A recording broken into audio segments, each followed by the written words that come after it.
So the topic of this conversation today will be how to use the storms of life as a springboard to our own evolution.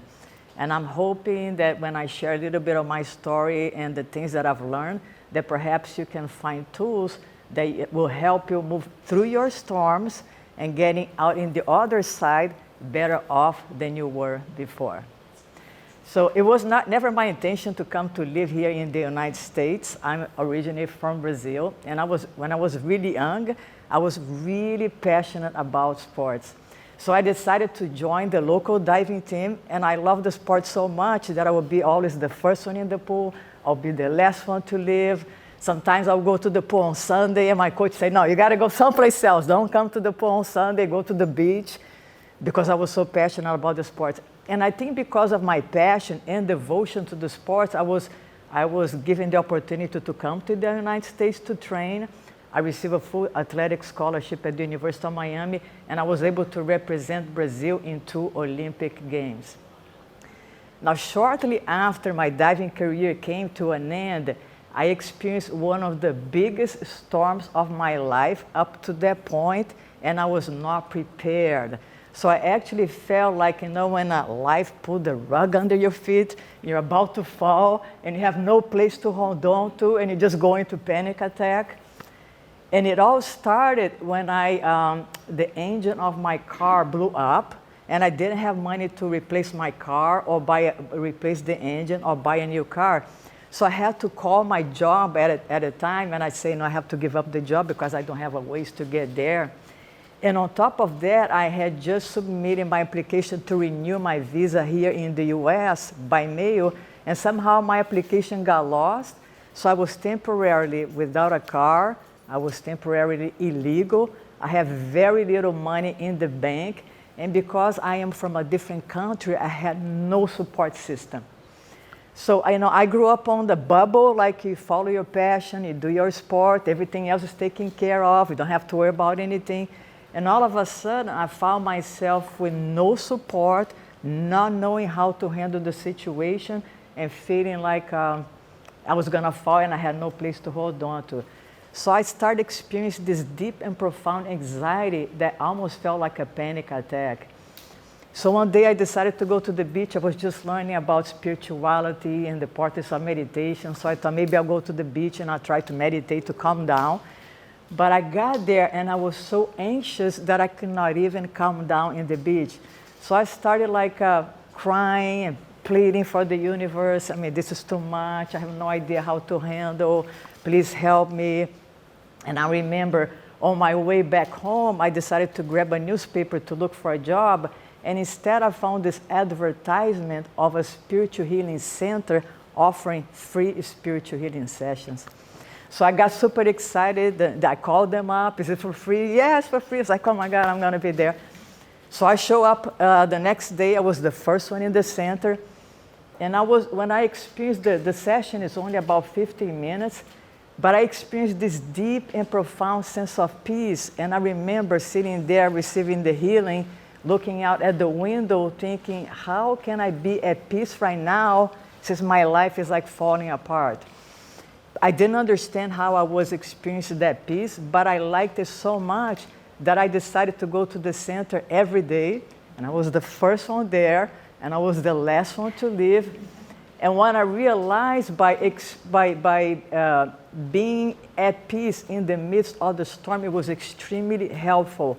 And what happens is, a few weeks later, a professional diving company were looking for a diver to go do shows at the Miami Sea Aquarium, and somehow they connected with me and they asked me if I wanted the job. And I'm like, oh my God, I can't believe it. I didn't even look for it because I didn't have a car, I didn't have a visa or anything like that. So I accepted the job, and I was making twice as much money as I was before, and I was working only like an hour and a half a day. It was like the dream job. But the greatest lesson that I've learned with this experience is this.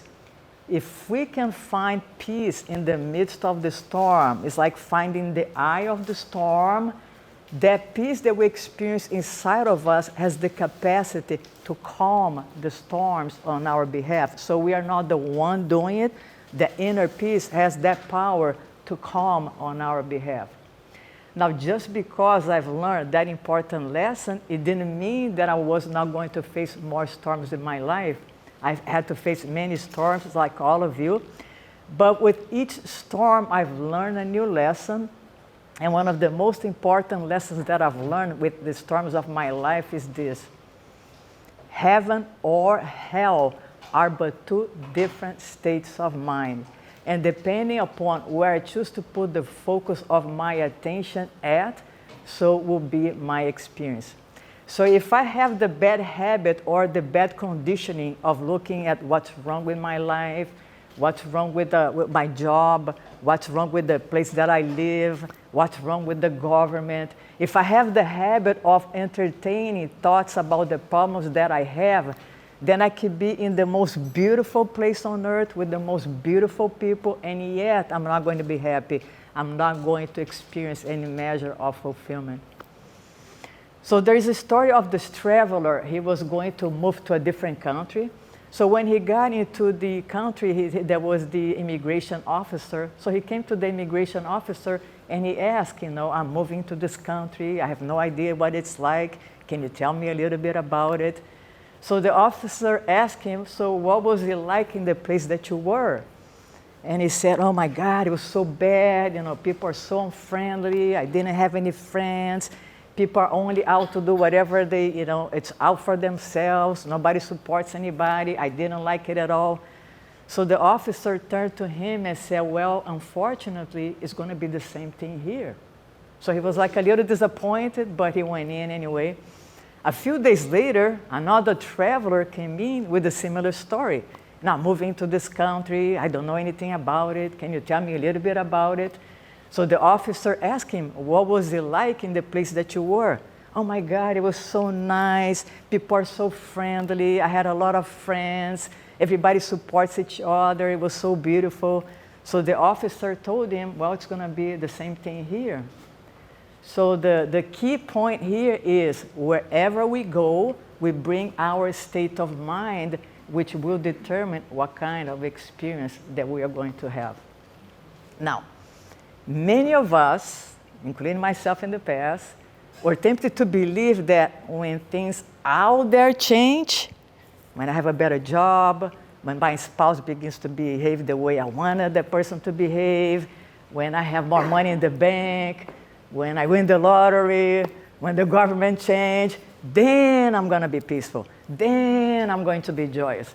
But when you begin to study the spiritual laws, most importantly the law of attraction, we realize that the outer is but a projection of the inner. So if I want to change the outer, it's like try to change an image in the mirror without changing the person who is projecting that image. So I begin to realize that if there is something triggering me out there, the correction is not to change everything so I don't be triggered. The correction is, let me look at myself. Why am I responding in that way? How can I heal my trigger so that the same event doesn't cause me to react the same way? So what I've learned with the law of attraction, that the most important thing is how I respond to the events of life.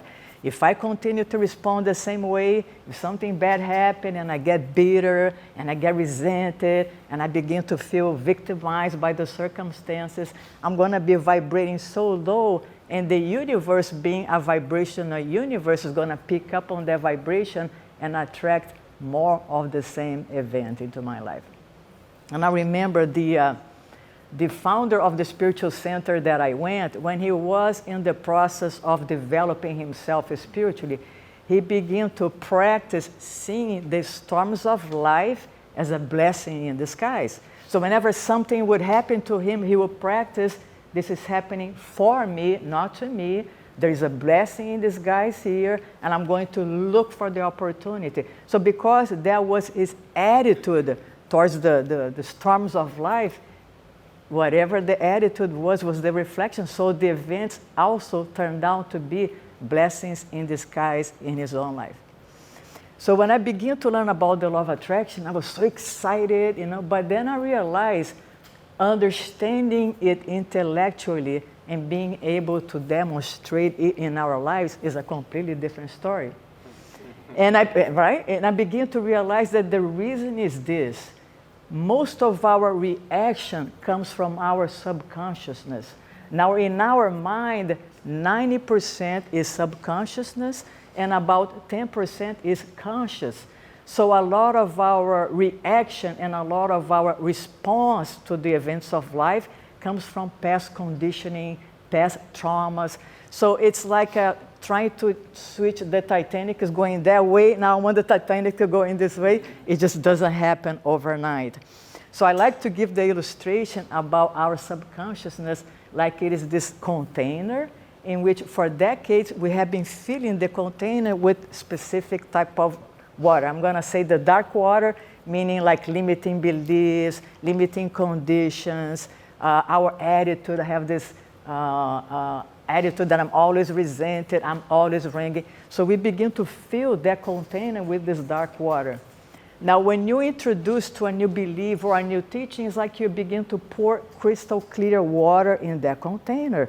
But because the container is so full with dark water, that crystal clear water is not going to make much difference in the beginning. However, if we develop the habit of on a daily basis begin to pour crystal clear water in that container, eventually that container will change. And I was just reading a book called Atomic Habits. Have anyone heard about it? Atomic Habits? Really? Right? It's good. So what it is by develop tiny little habits, atomic habits, but they're good habits, and you begin to incorporate more and more into your daily routine. In the long run, it has a huge impact in our lives, right? So it's all about, if I want to turn the Titanic, let me be patient with myself. It's not going to happen overnight, but there is something that I must do on a daily basis that will build some spiritual muscles that will give me the strength to face the storms of life. Like if you want to build your physical body, you need to go to the gym and exercise. If you want to build your spiritual strength, there are things that you can do on a daily basis that will make you spiritually strong. Spiritual strength is your ability to choose where you're going to put the focus of attention at, so you're not on automatic pilot. Now, one of the latest storms in my life, it was during COVID, when COVID hit, and I'm a realtor, I work with real estate. All of a sudden they say the government's gonna shut down, you cannot show any properties. I had 3 clients, they all disappear. Now I have all these bills to pay. It's like, oh my gosh, you know.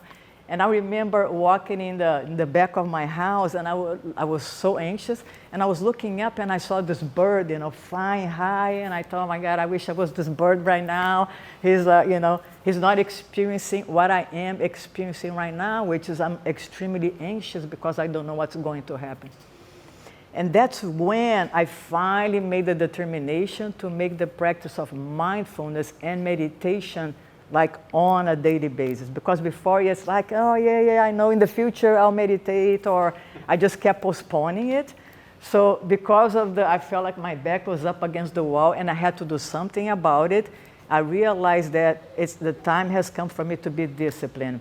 So I started doing mindfulness walk. Right when I get up in the morning, go do a mindfulness walk in which instead of thinking about my problems, I would just be looking at the trees and looking at the little animals and just focus on how I can begin to quiet my mind. And then I will come home right away and I will sit for a 10-minute guided meditation. And after work, when I'm done with everything, I go back in and I do another, not guided meditation. And after a few years, what I've noticed is this: the practice of constantly practicing meditation and mindfulness helped me separate myself from my thoughts. Now I can become the observer of my thoughts. So when I thought pop in, instead of being super identified with it and spending a lot of time with it, I'm able to take a look and say, is this thought going to make me feel good or bad? It's going to make me feel horrible. Okay, now I realize I have the choice to choose to let it go. I don't have to embrace it. I don't have to spend 5 hours thinking about it or a whole week. I can just look at it, make a better choice. I don't like this thought. Oh, this one came in. Oh, I like this one here better. So let me begin to build up on that thought.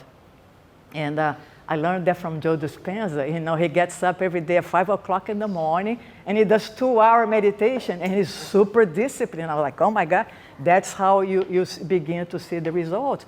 And another thing that is very important is for you to practice on a daily basis. That's how you develop your spiritual muscle. Elicit emotions that will raise your vibration.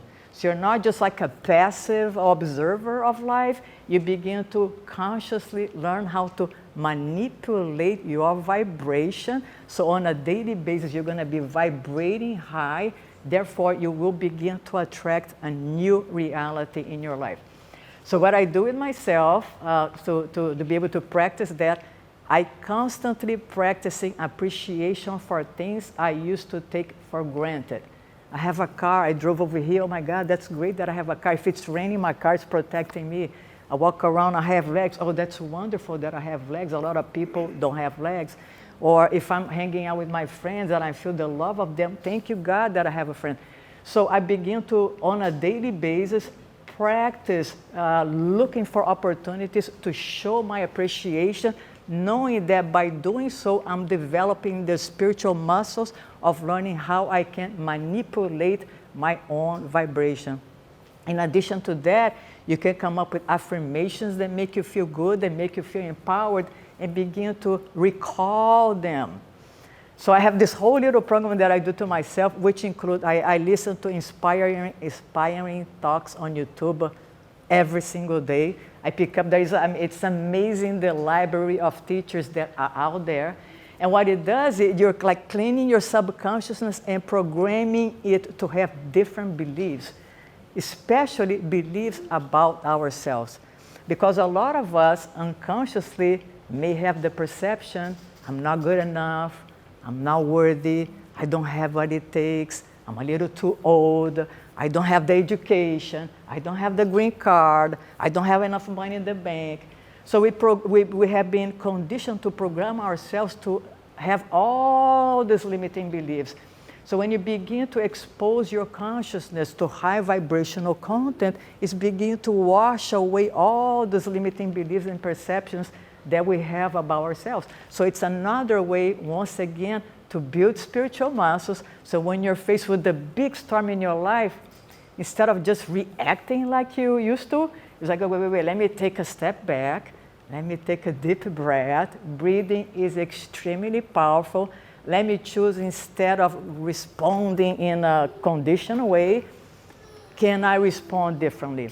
Can I find peace in this present moment? I don't know, for those of you, have anybody here heard about A Course in Miracles? Have you heard? One of the daily practices that he recommends is for you to practice, I'm going to choose above all things the peace of the present moment. And the key here, if you look for the peace of the present moment, you will find it. And if you learn how to make that your abiding place, when a storm comes, you almost feel like you have this bubble of protection in which you still are able to connect to that peace within yourself. So we're going to do a little guided meditation here. I'm going to ask somebody to put the music. He's going to put. I'm going to actually sit so I can be comfortable too.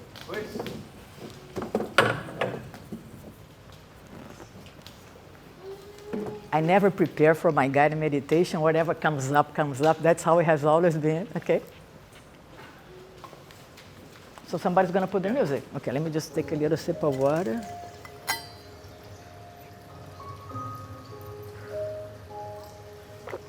The volume can be just a little lower.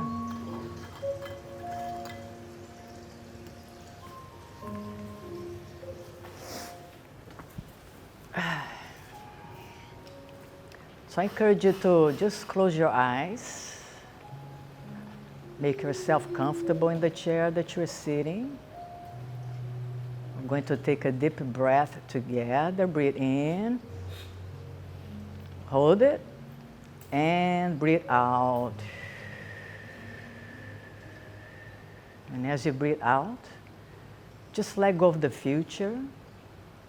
Let go of the past. And begin to bring your awareness to your physical body right now. If you notice any tension, just relax. If there is any tension in your shoulders, allow the shoulders to drop. And for a moment, we're not going to be concerned with anything, but just to allow ourselves to experience this deep physical relaxation.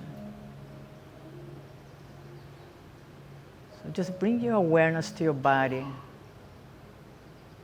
and notice how soothing it is to calm the mind,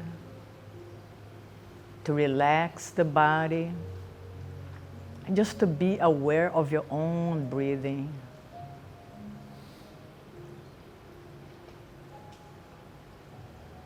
The more we go within, the more peace we begin to notice rising up from within ourselves. When the mind is quiet, when the body is relaxed, there is peace. And it is by turning within and abiding in this peace that we begin to regain our connection to a source of wisdom greater than our own.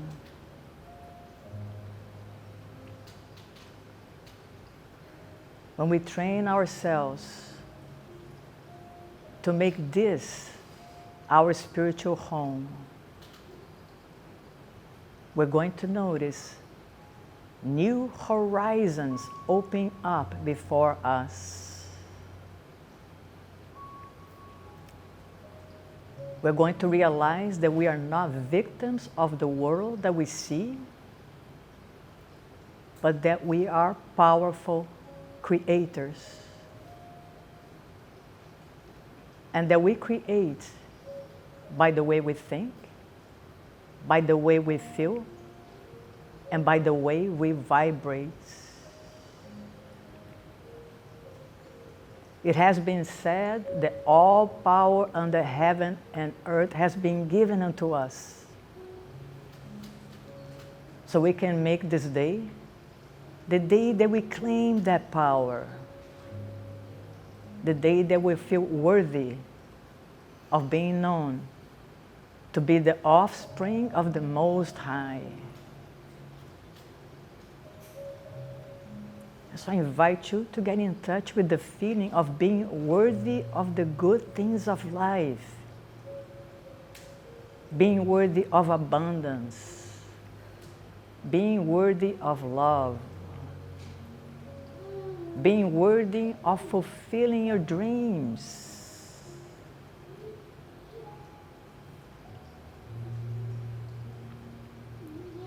It is wonderful to know yourself to be worthy, because that's how you open up the floodgates for blessings in your life. Indeed, you're not a victim of the world you see, but you has the power to create your reality. And so we're going to choose today to create a reality of harmony, of peace, of joy, of being empowered. Begin to notice how the vibration of your body is changing right now. It is vibrating with hope. It is vibrating with trust. It is vibrating with the certainty that no matter what's taking place outside, all is well and in divine order. Indeed, you are the dreamer of your own dreams. Take ownership of them. You don't have to be pushed around by life. use life, use the circumstances of life to help you rise up to the master that you are meant to be. The master of your own inner universe. The creator of your own reality. Accept this moment that it is done, that you already are. So we're going to spend a moment here in pure silence, just rejoicing in the awareness that already is.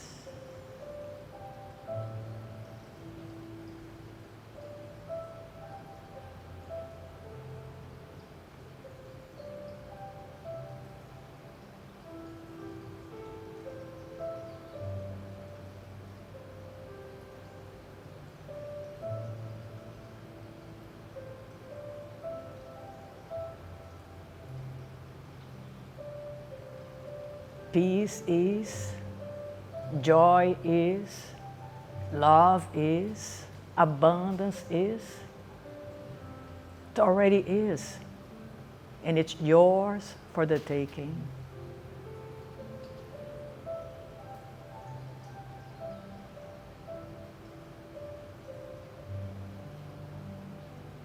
And with the heart filled with peace and appreciation,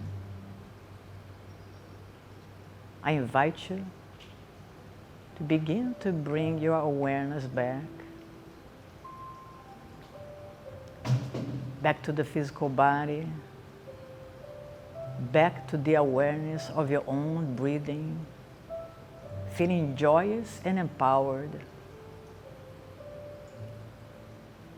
And whenever you're ready, very gently, you may open up your eyes.